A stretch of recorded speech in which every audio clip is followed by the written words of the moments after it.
Republicans aren't running on handouts. Yeah, I will never. It's not handouts. Don't call it that. Don't say buying your vote. That's what politicians are supposed to do. They're supposed to buy your vote. Don't be fools about this. That's not a bad thing. That's a good thing. Okay?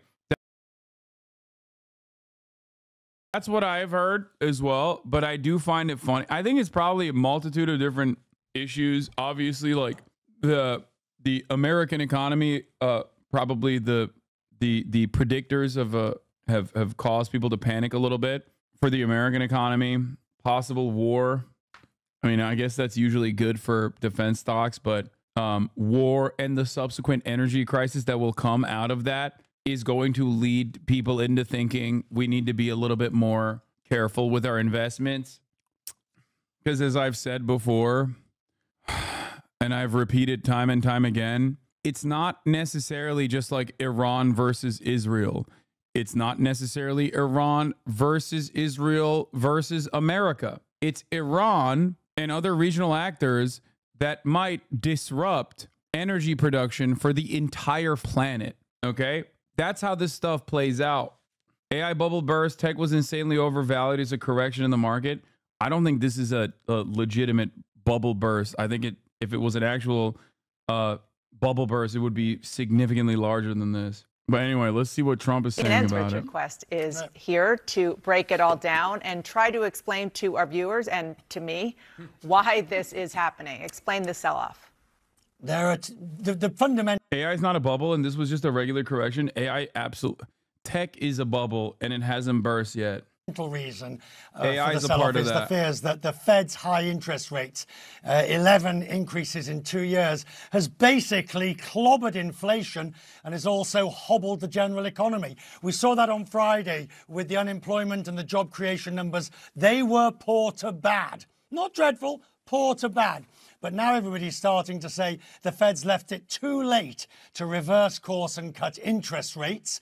And so this is the effect. Stocks are starting to fall because there is a fear now the economy will slow. Still a minor chance of a recession. Less than 30%, say most people, but it's a question of fear. And since you're talking inside politics, you have to factor this in to the equation.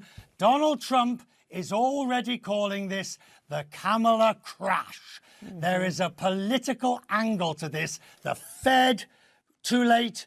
The Kamala Harris, part of the whole Inflation Reduction Act, the whole stimulus package at the beginning of the Biden administration. There's politics reeking throughout. I just have one quick follow-up question. If the Fed would have lowered interest rates as many expected them to do last week, I believe it was, could this have been prevented? No, coulda, shoulda, woulda. It would have had to be much earlier. The so-called monetary lag takes about 6 to 12 months. What they would have done would have been to have created an impression that the Fed was helping Kamala Harris. The Fed says, I see no politics, I hear no politics. We move forward regardless of politics. They've done it before. They just move forward. But either side would claim a move at this point, as indeed in September.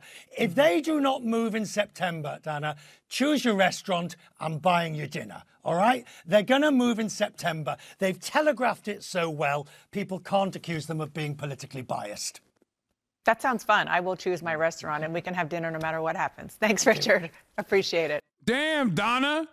Chill. You got a husband. Damn. I'll say it. Joining me here in New York today, CNN's John Berman, Maggie Haberman of the New York Times, and Michelle Price of the Associated Press. I mean, it's so interesting. Yes, okay, the Fed says that they're not political. They try to do things outside of politics, but there are people who think that they didn't do the reduction in part because they worry that the thumb would be on the scale. But if they lower the interest rate, even at all in September, that's closer to the election. Correct. And they're going to face accusations of playing politics. If that's the case, you have two dynamics here. One is, as Richard said, Donald Trump is already seizing on this. And let's put that up on the screen while you speak. I'm sorry to interrupt you there. Where is it? There you go. Trump cash versus Kamala crash. Go ahead. Right. And so I think that this is giving Trump something, to frame the race around, to frame her around after she has had a real honeymoon. Bro, think about that, bro. He's still running on the Trump bucks, dude. Yo, that's crazy. That is like a genuine attitude change it blows my mind that the Republican Party, like the leader of the Republican Party, is like talking about giving money to the American public. Like, for a lot of you that is just like only recently paying attention, maybe for the last like 2 election cycles, you're like, what? That's not that weird. It's like, no, dude, the Republican Party has actively petitioned against social safety nets, and they still do to a certain degree. The fact that the guy, the most popular Republican technically, or the guy who is like their presidential candidate and the leader of the party, is actively pivoting to be like, I gave you money. Remember that? She's crazy. That is nutty to me. As someone who's been covering this shit for 10 years professionally and has been paying attention for a lot longer, that is crazy to me. I would never think that. Period in the headlines, and that has been stymieing him and his team in a way that's been pretty palpable. And then you are going to have the vice president have to explain fiscal policy of this administration. You are going to see in the next 3 months, 2.5 months, Republicans and Trump try to tie her to Biden, as firmly as possible. That the Biden record is her record. It's been surprising there hasn't been more of that. I think that this gives them an opening.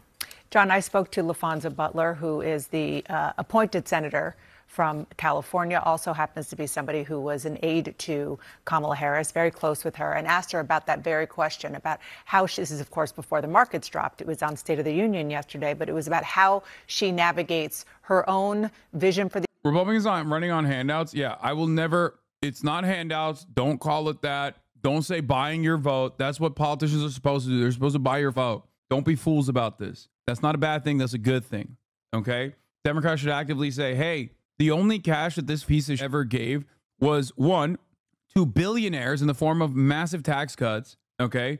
The omega wealthy at a time when their profits were sky high and you were suffering. And his party has actively stopped us from giving you cash when we wanted to expand child tax credits. No, not the PPP chat. Don't even bring up the PPP. Okay? Don't. That plays well here. Doesn't play well across the board. Americans fancy themselves to be small business owners. They think small businesses are awesome. You can't attack small business owners. You can maybe say that there's like corruption in the PPP process that the Trump administration allowed to happen, where like big corporations got millions and millions of dollars or whatever. But ultimately, most Americans literally think that they're all small business owners that will make it to be billionaires one day. So you can't really tackle it on that end. You could just say, like I said, all you need to do is say, Donald Trump gave handouts to the billionaires. We wanted to help ease the financial stress that everyday Americans experience. We wanted to expand child tax credits that literally eviscerated child poverty in half. And the Republicans stopped that from happening. Okay? Pick your fighter. Do you want a guy who's going to give handouts to the billionaires only? Or do you want a guy who has your back? That's all you got to say. The economy versus the fact that she's part of this administration. Let's listen. There is no doubt that there's fear and anxiety for working families all across this country. And the history and the record of the vice president is that she has stood arm in arm, shoulder to shoulder with those working families her entire career. I think she's going to own that and expect her to have an economic plan that continues to include all of the American people. John? In the, 15 days of her rollout so far, every time she has spoken, she has seemed conscious of this, to try to not make the mistake that President Biden sometimes made when talking about the economy, painting a super rosy picture when people might not be feeling it. She got to the I hear you part of that message more quickly maybe than he did every time she spoke. But the challenge here is this, right? Biden, when he was still running, and his entire team, they were trying to explain why people were feeling so bad at about the economy when the numbers were so good. It gets more challenging if the numbers aren't so good, right? So that is something that the Harris team, I don't think were thinking about when they began their campaign 15 days ago, but now have to think about it. It's something, things keep changing, and they're in a new place today. It's 15 days, but it does feel like 15 years. Yes. At least 15 months. Yeah, I mean, the Trump campaign has already started not only using that hashtag, but they've been repackaging the memes that Harris's team has been putting out there. They just a little bit ago this morning posted the brat meme with, the stock market is tanking in the font, that everything that has been in this honeymoon period might seem kind of silly compared to when people are looking at their 401ks, or when they're going to start looking at gas prices, or they're looking at what it costs at the grocery store. That the hype that is kind of coming back down to earth, we might be entering that phase that the Trump campaign has been waiting for. And I'm going to get to MJ Lee in 1 second, but I just want to ask you, because you know Donald Trump's brain on these things more than anything, as you were talking about what they're doing with the brat meme, I'm thinking about back in 2020 when the stock market, the economy was really great pre-COVID, and he was feeling wonderful. And although the stock market isn't, Wall Street isn't Main Street, and they're definitely different, he's a New Yorker, and that's his worldview. It's his go-to. It's his go-to. He has treated the stock market as something of a pole. We saw that in the White House years well before COVID. In 2017, when he did his tax cuts and then he did his tariffs, and he had some of his advisors, most of them outside the White House, but not only outside the White House, saying to him, these are creating cross currents and this is potentially a problem. He would say the stock market's doing great, the stock market's doing great. And he often looks to some tangible, and often it's numerical, sign that he can say, look, see, I was right. And so, look, he has set this up a bit where it's heads he wins, tails everyone else loses. He says if there's a crash. That's shocking, Maggie. Right. If it's a crash, it's because, he was right. And if there isn't a crash, it's because they want him back and they know he might be coming back. But I do think, to John's point, voters, it's not Main Street, but there are a lot of voters who understand this, and they can see on their TV screens that this is not good news. Yeah, no question. Okay, let's turn to what's happening with the vice president, as we are all on pins and needles trying to figure out who she's going to pick. Today, she is going to join the president, though, in the Situation Room to discuss the situation in the Mideast. Do you think Harris does not call for a ceasefire, she will lose? It's not a guarantee. It's not a guarantee. I will, however, say that it makes her, first of all, she has called for a ceasefire, but that's not the point. Like, if she goes with Shapiro, if she keeps being this like middle of the road person in terms of like dealing with Israel, even on a messaging front, the problem for her is going to be Michigan. But beyond that, she stands to gain a ton more if she does come out and is more aggressive against Israel. What do I mean by this? Americans do not want war. They don't want to, or at least if war is happening, they don't want to think about it. Okay? Israel keeps the bag for the American politicians by constantly putting war in their face. Okay? And God forbid if American soldiers then get actively involved in the war, like the 4,000 Marines on an aircraft carrier that's like currently bouldering in the direction of Lebanon, then you're really, okay? Trump recognizes that. And while he is also an unconditional rider of Israel and obviously a warmonger, he still at the very least campaigns and has consistently campaigned as a guy who doesn't do war, as a guy who's against war. Now, obviously, when he was president, he certainly did continue waging war. But having said that, it's important to understand that he is actively positioning himself as anti-war, okay? He even turns around and says, I didn't start any new wars under my leadership. Look at Joe Biden. You got Israel, you got Ukraine. He started those, okay? And it's crazy that this was the one thing that the Democrats consistently used to be, okay? They were the anti-war party. But because they feel like they have been so aggressively comstered on in the polls, post 9/11 especially, that they actively turned around and are now like the war party. And it's really it's really stupid. You're just letting Republicans run the narrative that they are anti-war when they're not. Ultimately, what I've said always is that the American population does not care about foreign policy, okay?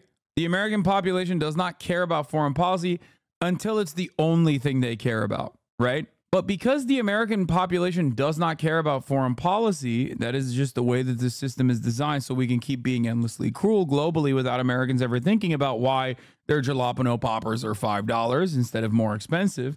Because of that, you can actually dial back on foreign policy related. That's why I say Kamala Harris stands to gain more than she loses if she were to take a more peaceful dove stance in terms of Israel. in terms of reining back Israel, pulling the reins on Israel. She needs to do that. If she did that, there would be a lot more benefit for her because, once again, people do not associate her with the Biden administration's failures and faults, with the exception of the border. Probably they'll harm her on that. They'll hit her on that endlessly. You know, the borders are narrative is obviously one of those major talking points. But on Israel and just war in general, she could just like take a lighter tone. And if I were in her shoes, I would do everything in my power to get this administration to scare the shit out of Israel. She is zeroing in on who she will choose for the ticket with her. Yesterday, she met at the Naval Observatory, the vice president's residence, with at least 3 finalists for the job: Senator Mark Kelly of Arizona, Governor Josh Shapiro of Pennsylvania, and Governor Tim Walz of Minnesota.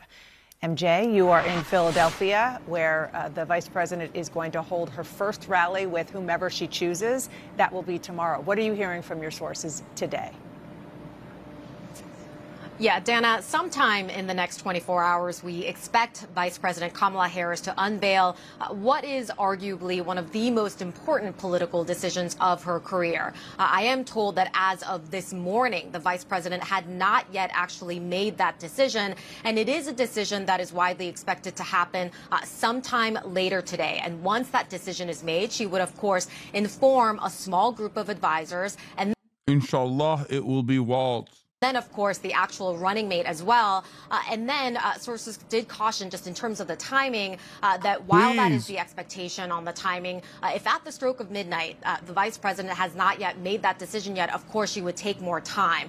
We go Americans to be terrorists. Is that like the argument? Like follow that to its logical conclusion. Like, are you letting them in? How do you know this? We woke up this morning to news. Yeah, fucking call the FBI if you have knowledge that we are not privy to. What the f you mean? About volatile markets overseas, including a giant drop in Japan, and it got us kind of worried. Also, a little confused. Fortunately, we have Jill Schlesinger's phone number. We woke her up in the middle of the night, and she graciously agreed to join us to break it all down for us. Jill, good morning. Thank you. Glad to be with you this morning. All right, so let's talk about these sharp downturns in international market. Really, really large downturns. What do you make of it? Well, last week we got some disappointing data about the U.S. economy. So we found out that the jobs that were created were fewer than expected, and the unemployment rate actually went up to 4.3%. We've seen 4 consecutive months where the unemployment rate is creeping up. And you put that together with the earnings reports from Starbucks and McDonald's, and all of a sudden we started to worry that maybe consumers are under pressure, the job market isn't as strong. Then we get this generalized fear that the economy is slowing down, maybe headed into a recession. That caused stocks to sell off last week in the U.S. We saw the selling continue globally overnight. And this morning we are looking at a potential another down day on Wall Street. So for investors who are looking at the market, and Jill, we talk about this a lot, people try to time the market. What should they be doing in response to what we're seeing? When I see stuff like that, I think to myself, best possible system we have. Can't ever get any better. If you even dare suggest like an alternative to this stuff, or even like restraining the structure that we currently have, I will call you a psychopath, okay? You are wrong. It's the best system. Shut the fuck up.